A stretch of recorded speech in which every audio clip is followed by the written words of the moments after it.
하트앤서울 복음방송 주안의 하나 2부 방송으로 이어집니다. 주안의 하나 2부에는 매일을 살아가는 힘을 얻는 존 메가더 목사님의 Strength for Today와 삶 속에서 나오는 묵상을 나누는 살며 생각하며 그리고 은혜의 설교가 준비되어 있습니다. 먼저 존 메가더 목사님의 Strength for Today 들으시겠습니다.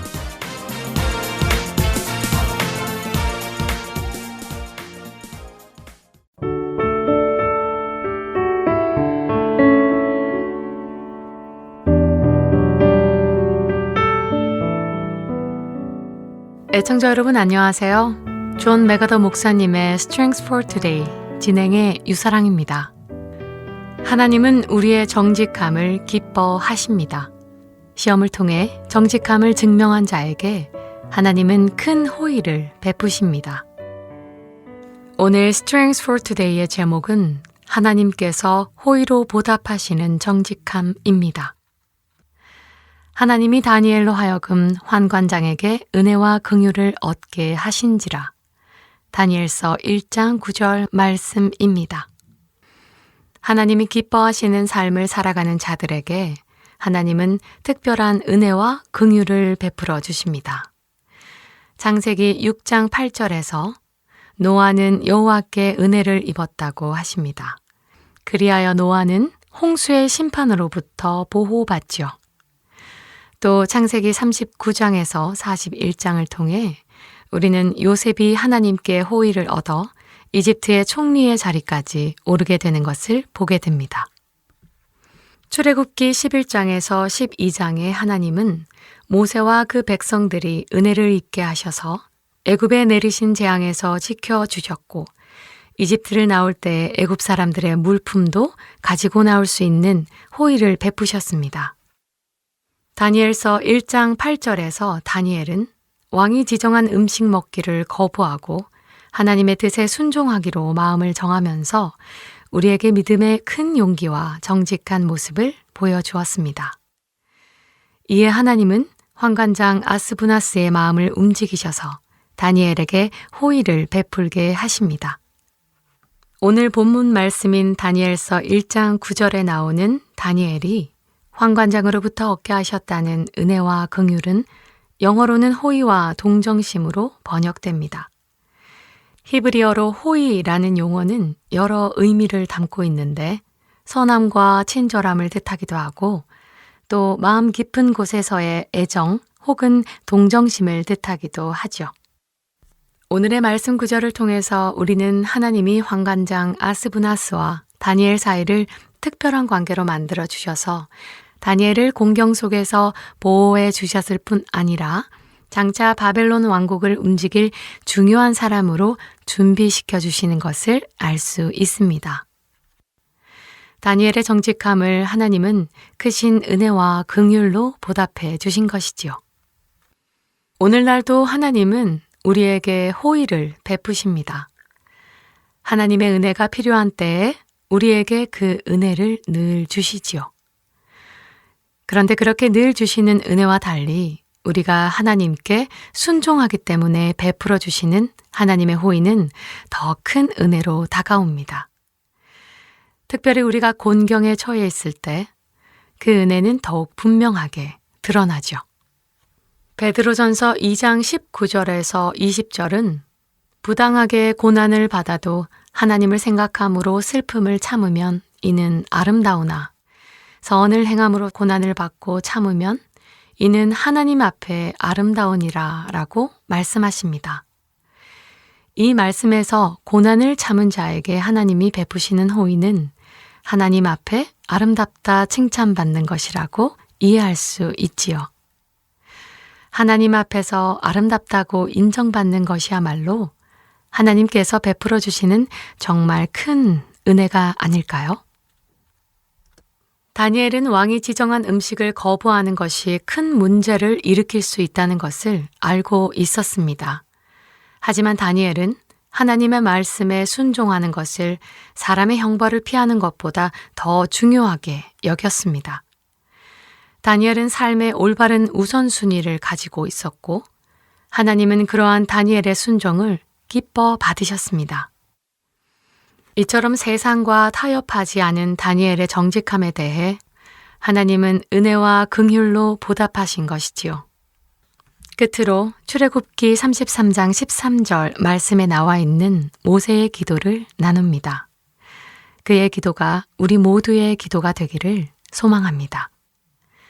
내가 참으로 주의 목전에 은총을 입었사오면 원하건대 주의 길을 내게 보이사 내게 주를 알리시고 나로 주의 목전에 은총을 입게 하시며 이 족속을 주의 백성으로 여기소서. 매일의 삶 속에서 정직함으로 하나님께 은혜와 긍휼의 호의를 얻길 바라며 오늘 Strength for Today 마칩니다. 안녕히 계세요.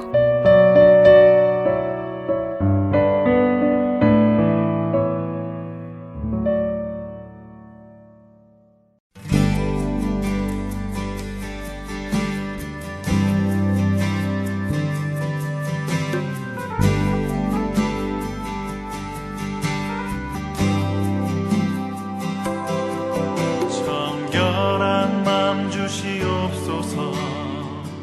오 주님, 정직한 영을 새롭게 하소서. 정결한 맘 주시옵소서. 오 주님, 정직한 영을 새롭게 하소서. 나를 주님 앞에서 멀리하지 마시고 주의 성령을 거두지 마옵소서. 그 구원의 기쁨 다시 회복시키시며 변치 않는 맘 내 안에 주소서.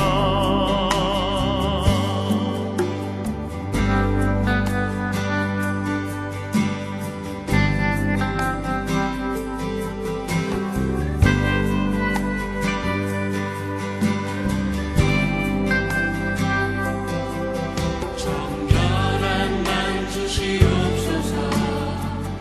오 주님, 정직한 영을 새롭게 하소서. 정결한 맘 주시옵소서.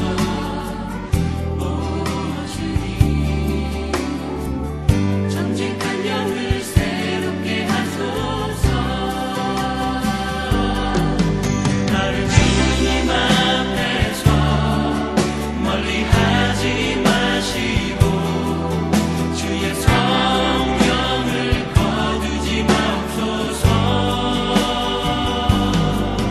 그 구원의 기쁨 다시 회복시키시며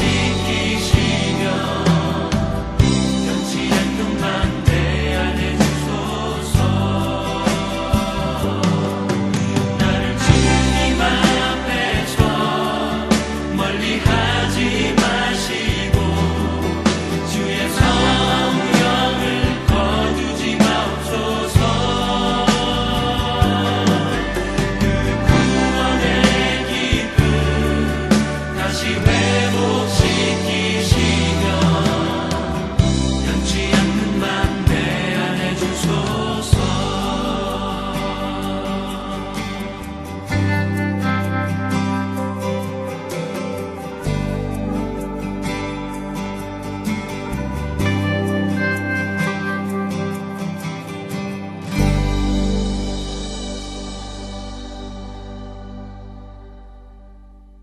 계속해서 살며 생각하며 보내드립니다.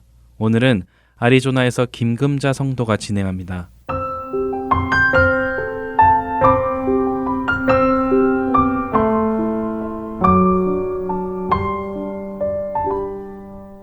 한국 가는 비행기 안에서 드디어 쉼을 얻고 하늘을 봅니다.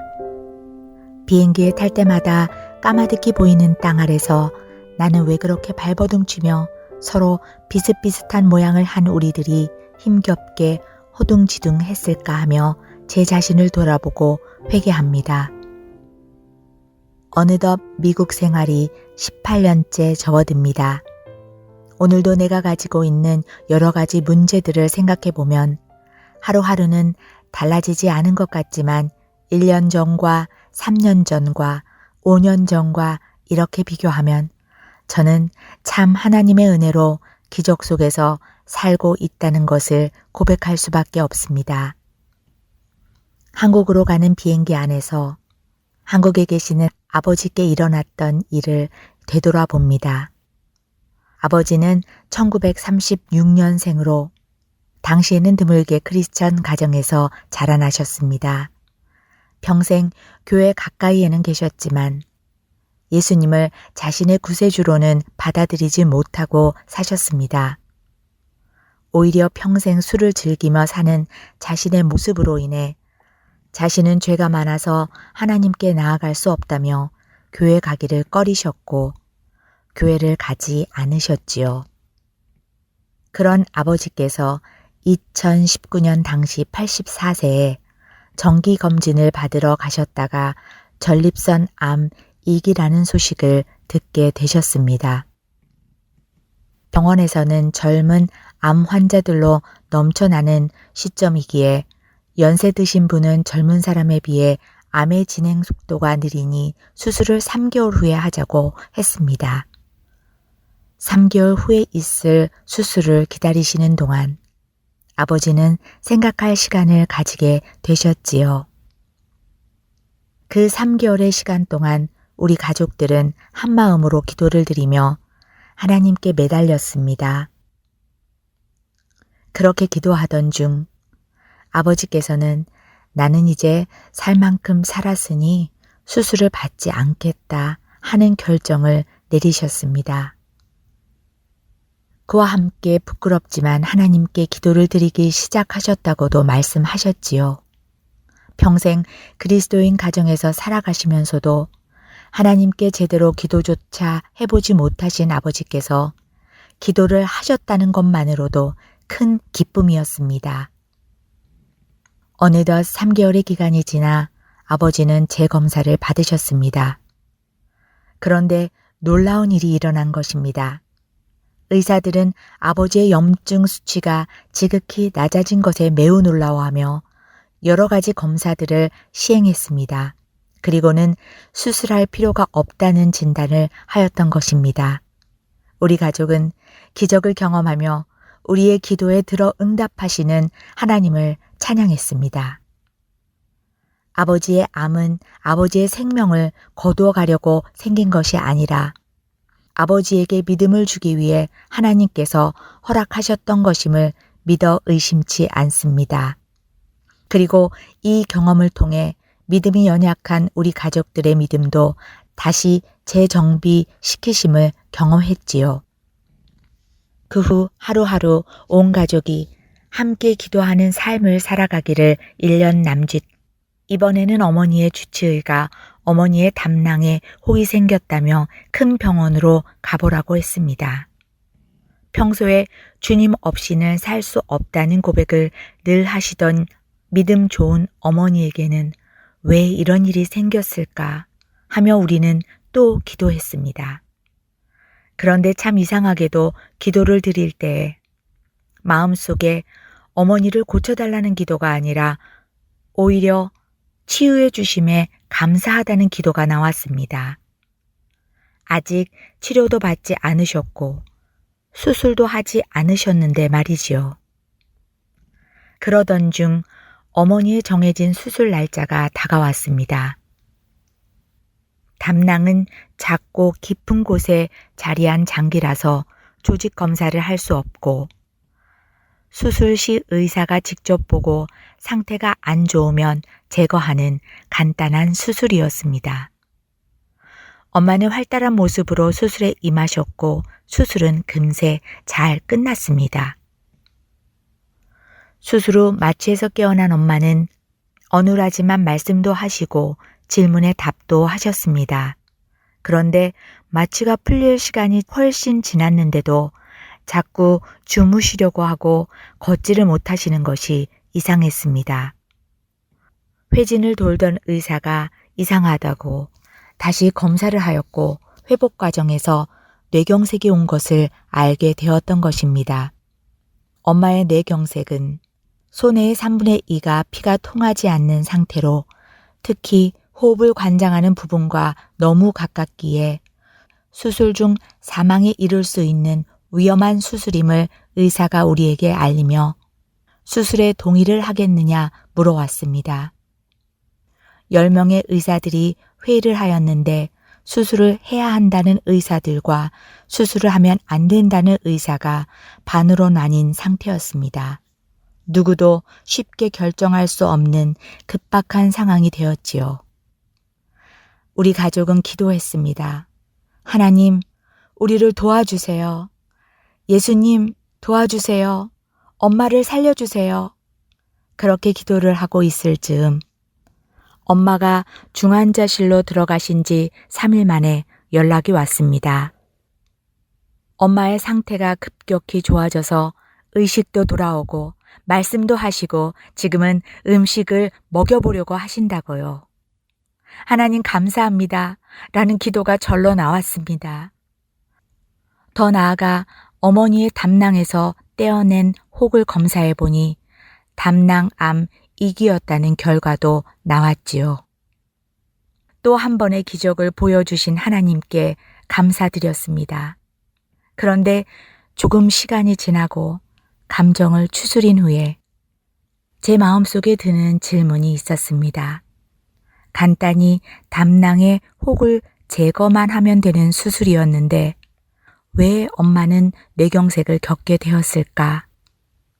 하나님은 수술을 통하지 않고도 엄마를 고쳐주실 수 있는 분인데 왜 그 과정을 겪게 하셨을까? 하는 궁금증이 제 안에 생겨났습니다.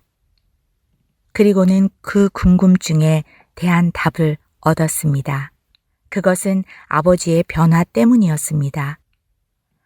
자신의 죄 때문에 하나님 앞에 설 수 없다고 하시던 분이 자신의 병을 통해 하나님께 기도하기 시작하셨고 그렇게 시작된 믿음 생활 속에서 아내가 급박한 상황을 맞자 하나님께 더 절실히 기도하게 되시면서 하나님을 전적으로 신뢰하는 하나님의 자녀로 변화되신 것이었습니다.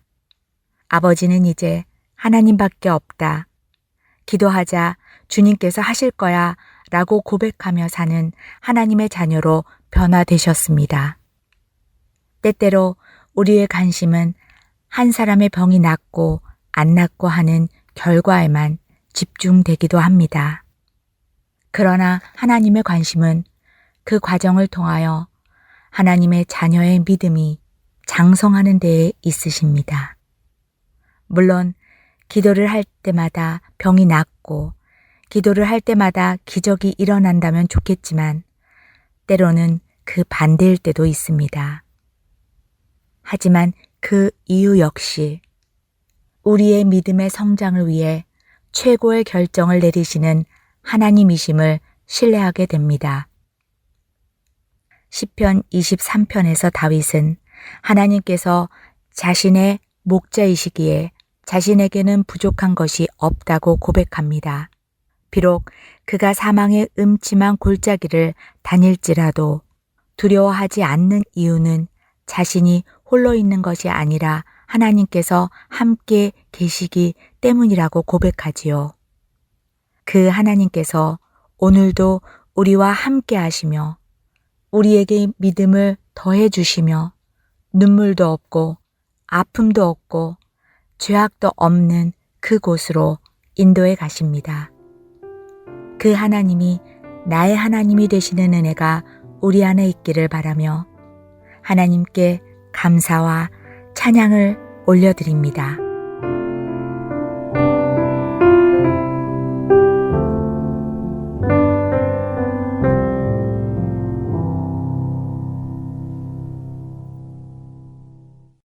찬양하세 찬양하세 왕께 소리 높여 찬양드리세 할렐루야 주님 찬양하세 찬양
예수 나의 왕 예수 나의 왕 예수 나의 왕 예수 나의 왕 주님 나의 왕이시여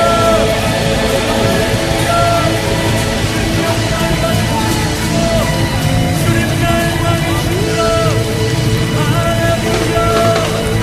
아멘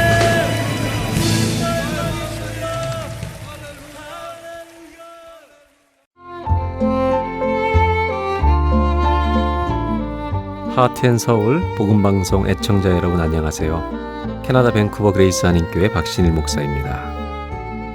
복음을 전하는 일은 모든 그리스도인들에게 맡겨진 사명입니다.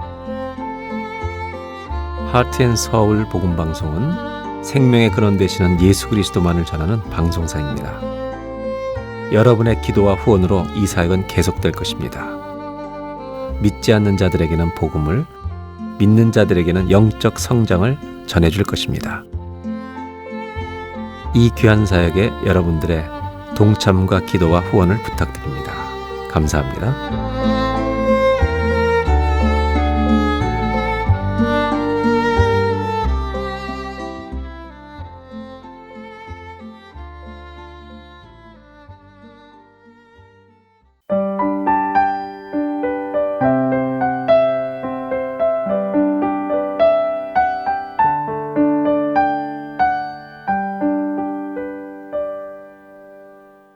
은혜의 설교로 이어드립니다. 오늘은 서울 우면동교회 정준교 목사님께서 로마서 8장 1절부터 4절의 본문으로 거룩하게 사는 법이라는 제목으로 말씀을 전해주십니다. 은혜의 시간 되시기 바랍니다.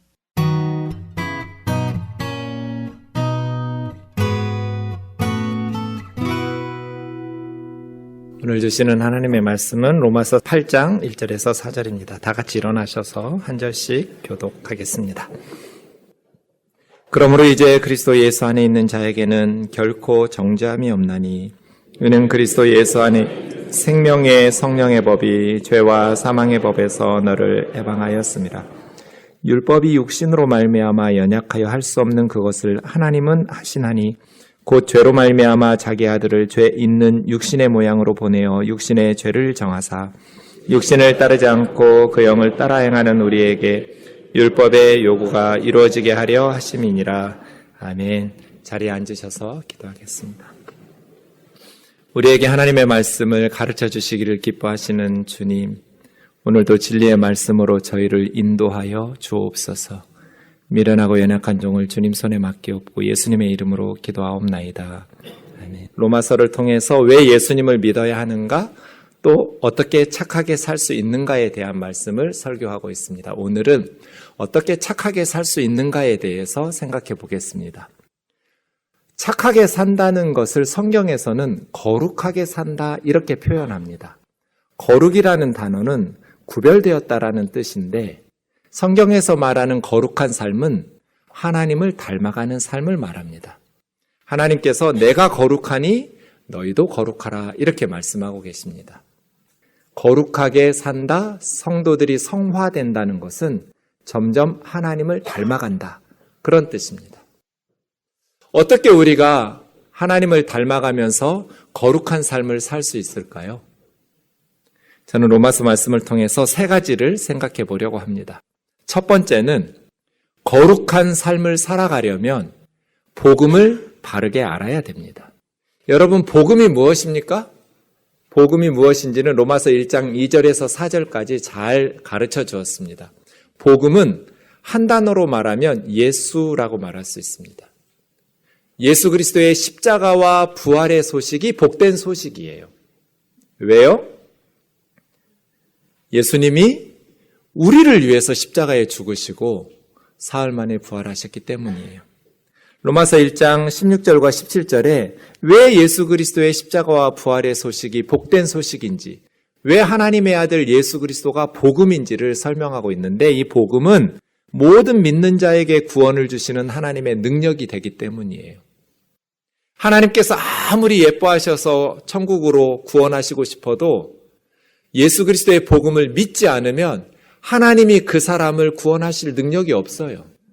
그런데 모든 믿는 사람은 어떤 사람이라 할지라도 복음을 믿는 그에게 하나님께서 구원하시는 능력을 베푸세요. 왜냐하면 복음에는 하나님의 의가 있기 때문이에요. 내가 착하게 사는 선행이나 진리를 깨달은 득도나 종교적인 율법을 준수한 것들은 인간의 의예요. 나의 의죠. 그런 내가 이룬 인간의 의를 가지고는 구원을 받을 수가 없어요.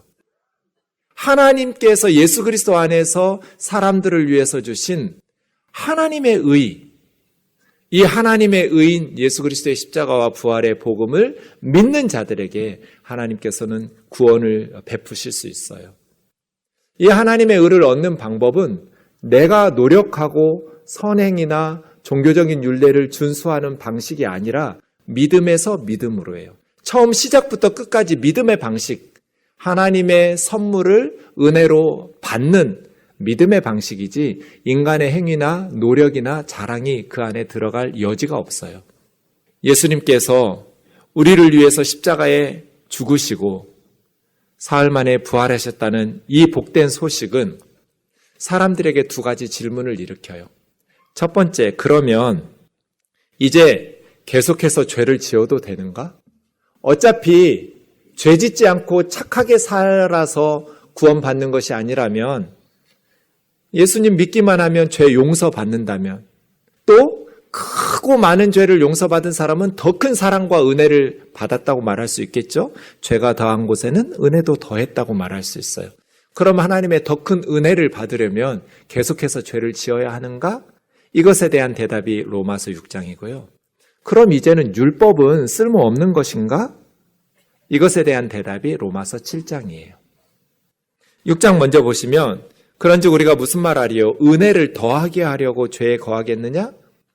죄가 더한 곳에 하나님의 더 큰 용서와 사랑을 받으니까, 그러면 하나님의 은혜를 더 많이 받으려면 계속해서 죄에 머물러 살아야 되느냐? 메게노이토. 이 말은 있을 수 없는, 존재할 수 없는 소리란 뜻이에요. 그럴 수 없느니라. 이것은 복음을 제대로 알지 못했기 때문이에요. 예수 그리스도의 복음을 믿는다는 것은 무슨 뜻이에요? 죄에 대해서 죽었다는 뜻이에요.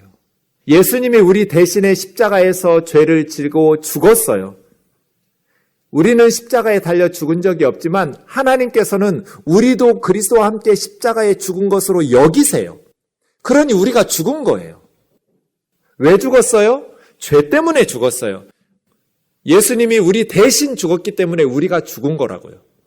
죄에 대해서 죽은 우리가 어찌 죄 가운데 더 살 수가 있어요? 무릇 그리스도 예수와 합하여 세례를 받았다는 것은 그의 죽으심과 합하여 세례를 받았다라는 것을 알지 못하느냐.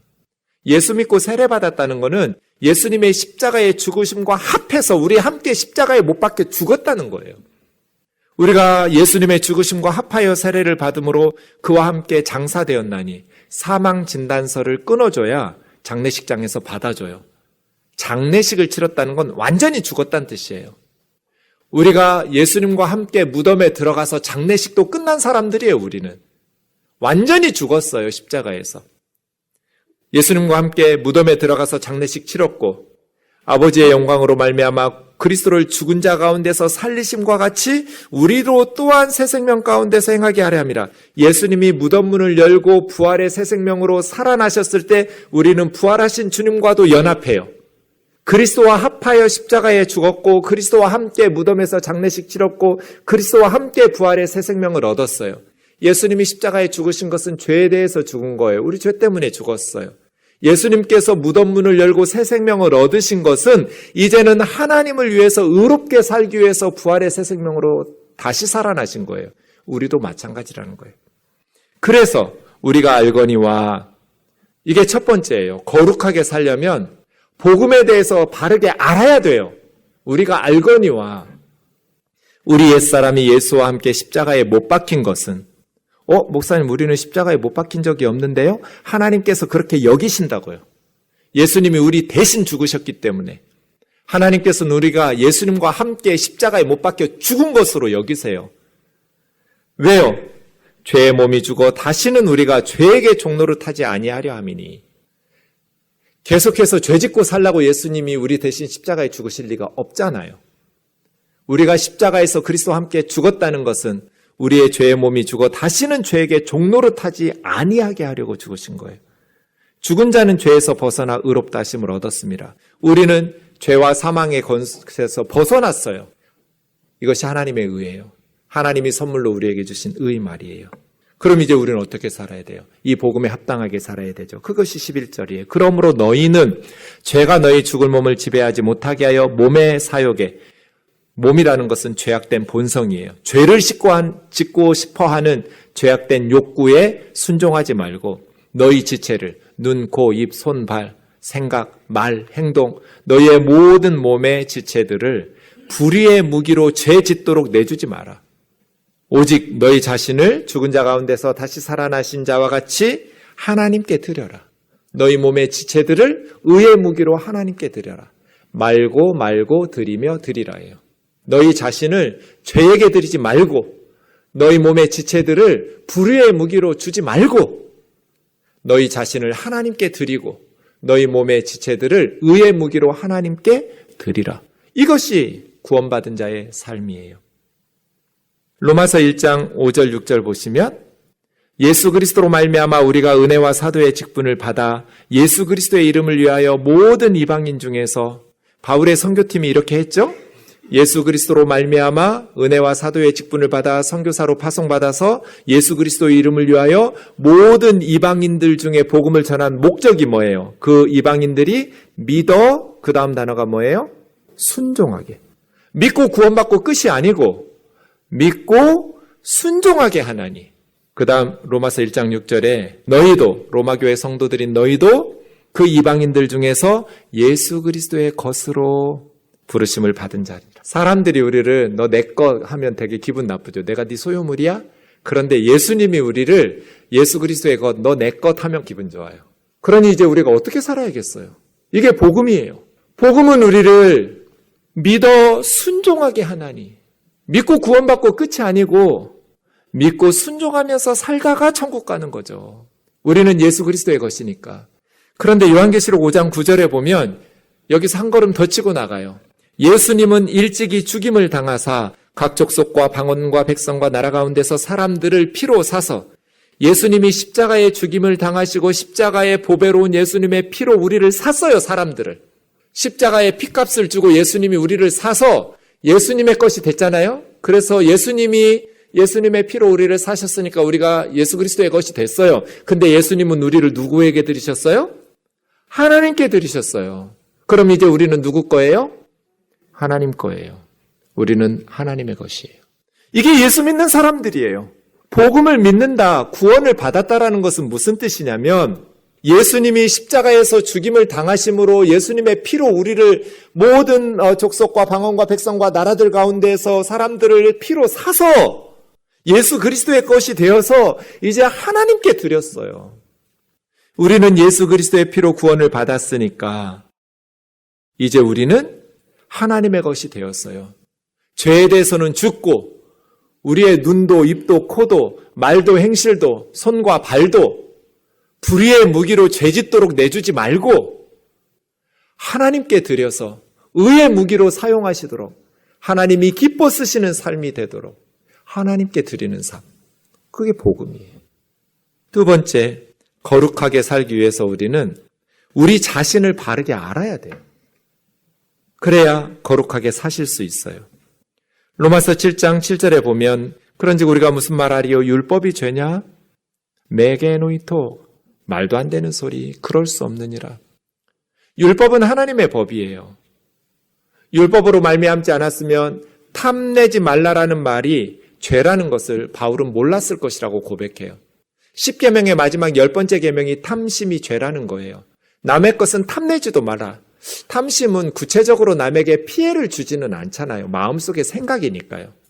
지구상의 어떤 나라에서도 남의 것을 탐냈다고 해서 경찰이 잡아가지 않아요. 감옥에 넣지 않죠. 죄로 여기지 않아요. 그런데 성경은 그 죄라고 그래요. 남의 것은 탐내는 욕심, 탐심 자체도 죄다. 이게 10계명의 마지막 10번째예요. 하나님께서는 그걸 죄로 여기신다고요. 그래서 율법이 아니었으면 나는 탐심이 죄인 줄을 몰랐을 거라고.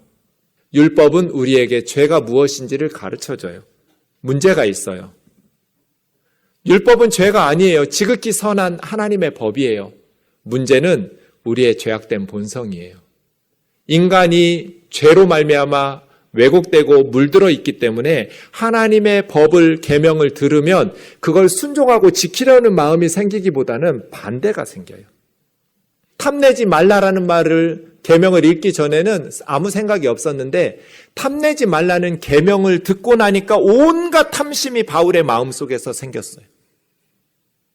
잔디밭을 밟을 생각도 없었는데 팻말에 잔디를 밟지 마시오를 읽고 나면 괜히 한번 밟고 싶어져요. 하나님의 법이 문제예요? 우리가 문제예요? 우리가 문제예요, 인간이. 그래서 바울은 말해요. 죄가 기회를 타서 계명으로 말미암아 나를 속이고 그것으로 나를 죽였는지라. 율법은 거룩하고 계명도 거룩하고 의롭고 선해요. 하나님의 법은 거룩하고 의롭고 선한 법이에요. 율법의 잘못이 아니에요. 문제는 우리의 죄성이에요. 하나님의 말씀을 들으면 순종하려는 마음이 생기는 것이 아니라 그걸 반대하고 어기고 싶은 엉덩이가 뿔난 사람처럼 그런 우리의 죄성 말이에요. 그래서 바울은 고백해요. 내 속 곧 내 육신에 선한 것이 거하지 않는 줄을 아노니 원함은 내게 있으나 선을 행하는 것은 없노라. 거룩하게 살고 싶어요. 하나님을 기쁘시게 하면서 살고 싶어요. 그런 마음이 없으면 구원받은 사람이 아니에요. 예수님을 믿는데 믿기 전하고 똑같이 살아도 아무렇지도 않으면 그건 잘못된 거예요. 예수님을 믿는 사람들은 이제 하나님을 기쁘시게 하면서 살고 싶어져요. 예수님의 기쁨이 되는 삶을 살고 싶어져요. 경건하고 거룩하게 크리스찬답게 하나님의 자녀답게 살고 싶어져요. 문제는 원함은 있는데 착하게 살고 싶은데 행함은 없어요. 내가 원하는 바 선은 행하지 않고 도리어 원하지 않는 바 악을 행하는도다. 바울도 지금 그렇게 고백하고 있잖아요. 원함이 없으면 그리스도인이 아니에요. 하나님을 기쁘시게 하면서 살고 싶어요. 경건하고 거룩하게 하나님의 말씀, 율법에 따라서 순종하면서 살고 싶어요. 원함은 있는데 원하는 바 선은 행하지 않고 원하지 않는 바 악을 행해요. 시기하고 질투하고 미워하고 경쟁하고 음란하고 탐욕을 부리고 이기적이고 이런 우리의 모습을 보면서 탄식하게 돼요.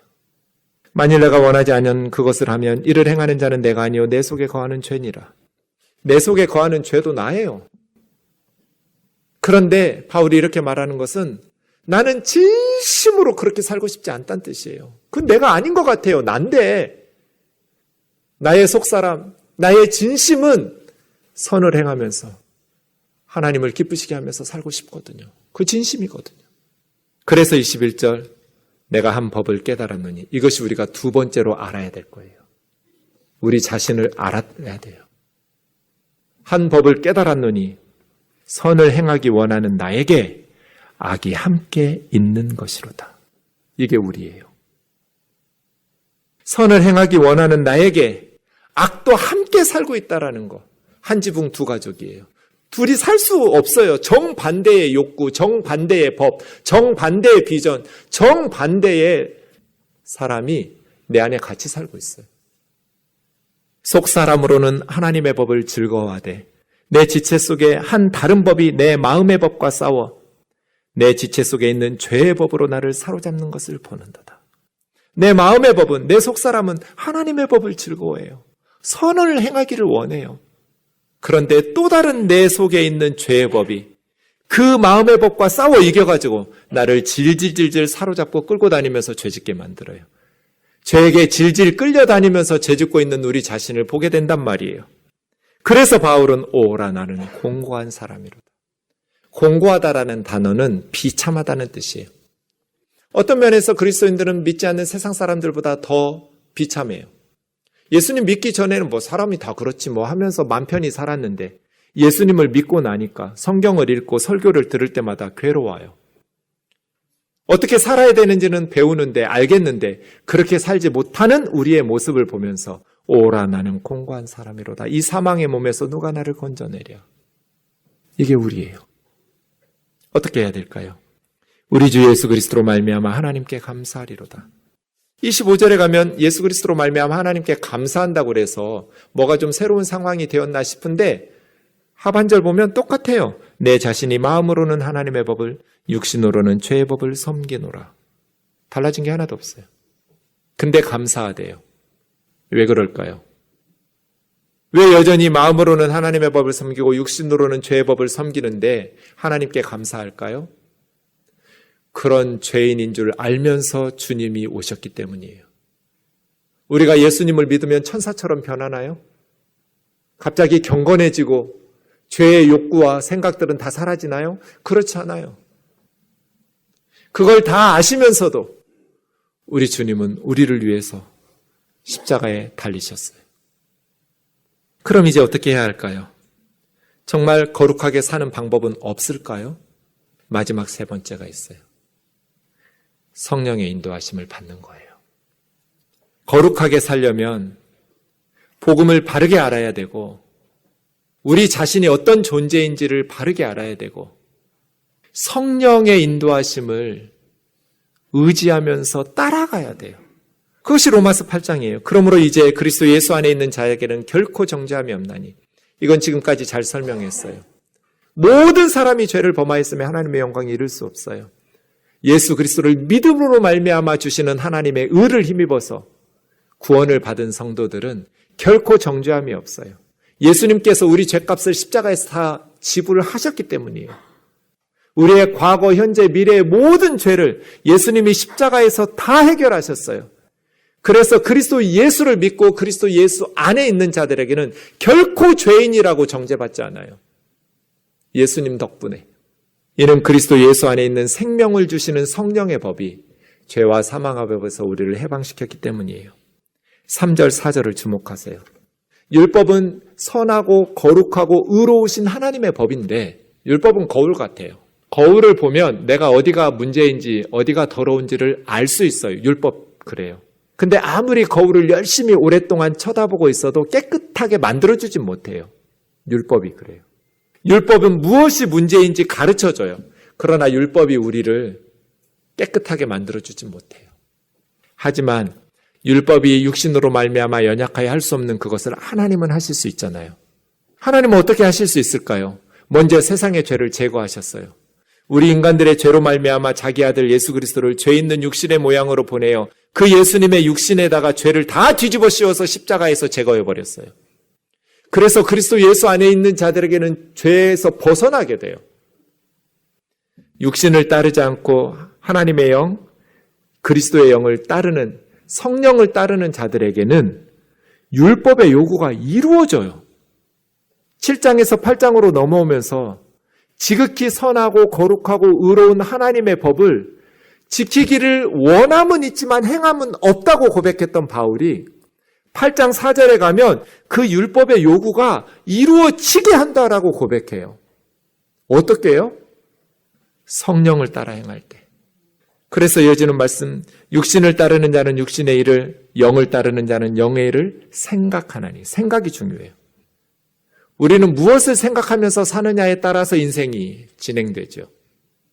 육신의 생각은 사망이고 성령의 생각은 생명과 평안을 주어요. 육신의 생각은 하나님과 원수가 돼요. 하나님의 법에 굴복 안 해요. 할 수도 없어요. 그래서 육신에 속한 사람들은 하나님을 기쁘시게 할 수 없어요. 갈라디아서 5장 16절이죠. 같이 읽겠습니다. 시작. 내가 이르노니 너희는 성령을 따라 행하라. 그리하면 육체의 욕심을 이루지 아니하리라. 죄악된 육신의 본성, 육신의 욕구들을 이루지 않는 방법은 성령을 따라 행하는 거예요. 그럼 육신의 일들은 뭐고 성령의 일들은 무엇인가? 갈라디아서 5장에 보면 육체의 일들은 분명하니 음행과 더러운 것과 호색과, 이건 성적인 타락이에요. 음행, 더러운 것, 이상한 성행위예요. 호색, 음란한 것을 좋아하는 성적 타락, 이건 육적인 거예요. 죄악된 본성이에요. 우상 숭배와 줄술은 영적 타락이에요. 점쟁이 찾아다니고 우상 숭배하는 영적 타락, 성적 타락, 영적 타락, 원수 맺는 것에서부터 21절 투기까지는 사회적인 타락이에요. 공동체적인 사회생활에 있는 육신적인 일들, 원수 맺고 분쟁하고 시기하고 분내고 당짓는다고 번역한 건 이기심이에요. 이기주의, 자기밖에 모르는 이기심.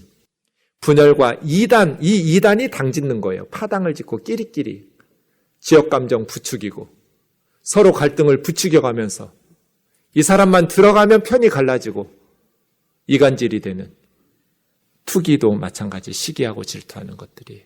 이건 다 관계들을 다 깨뜨려요.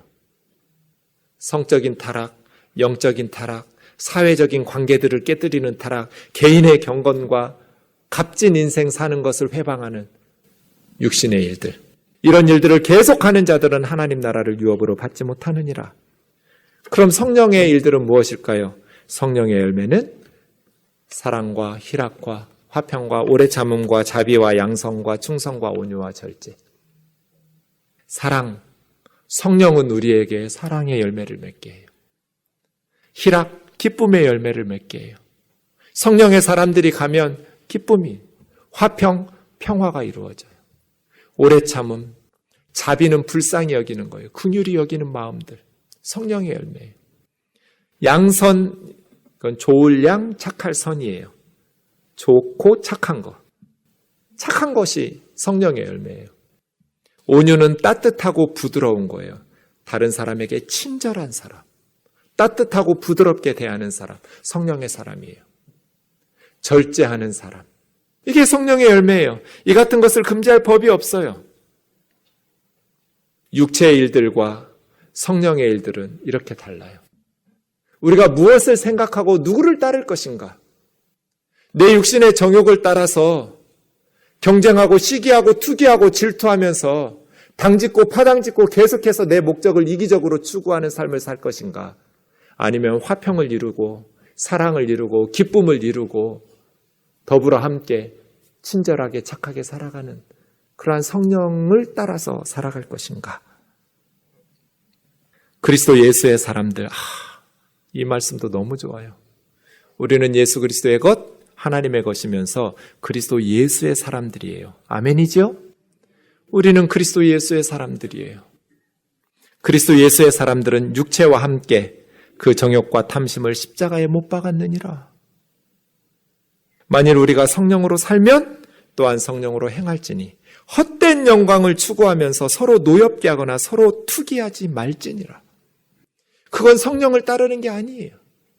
육신을 따르는 거예요. 복습하겠습니다. 거룩하게 사는 법 3가지를 로마서에서 배웠습니다. 첫 번째는 뭘 바르게 알아야 돼요?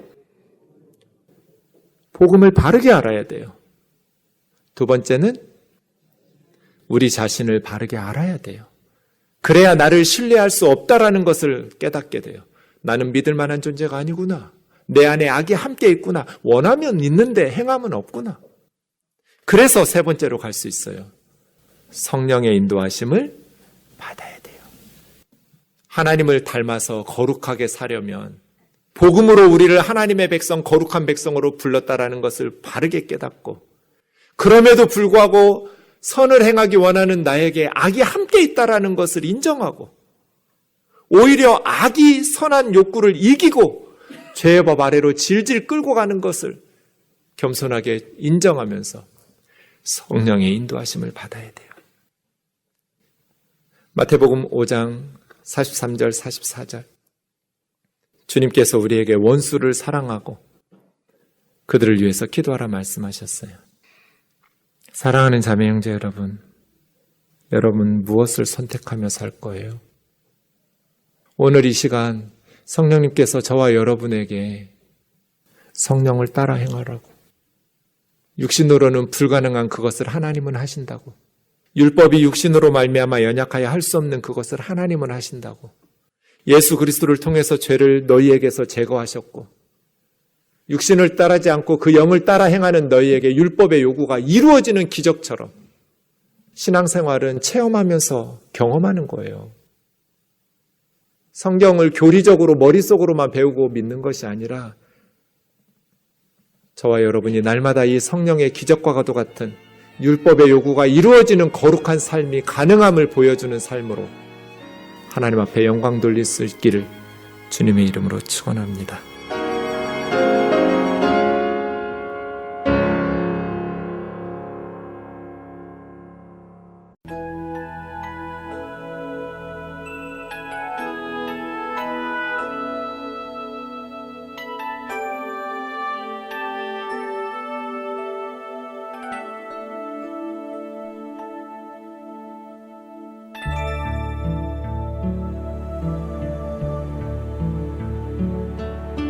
진실하게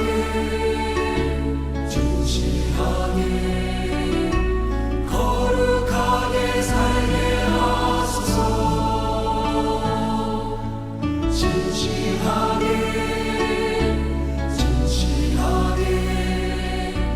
거룩하게 살게 하소서. 진실하게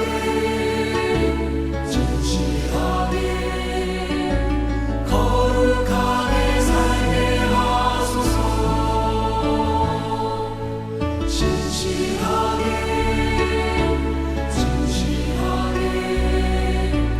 거룩하게 살게 하소서.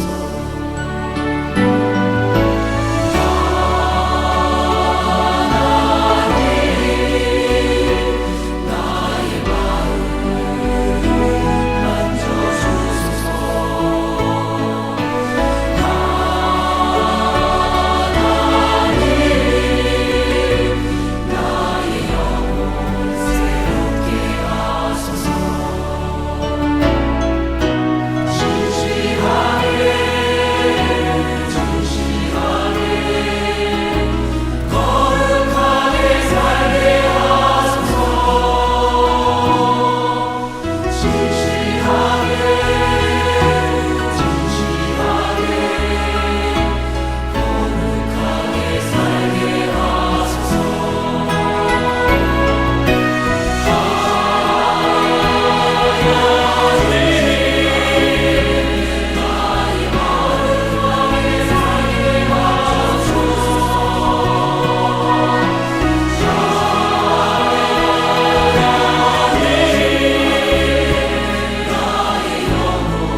주안의 하나 2부 준비된 순서는 여기까지입니다. 계속해서 주안의 하나 3부로 이어집니다.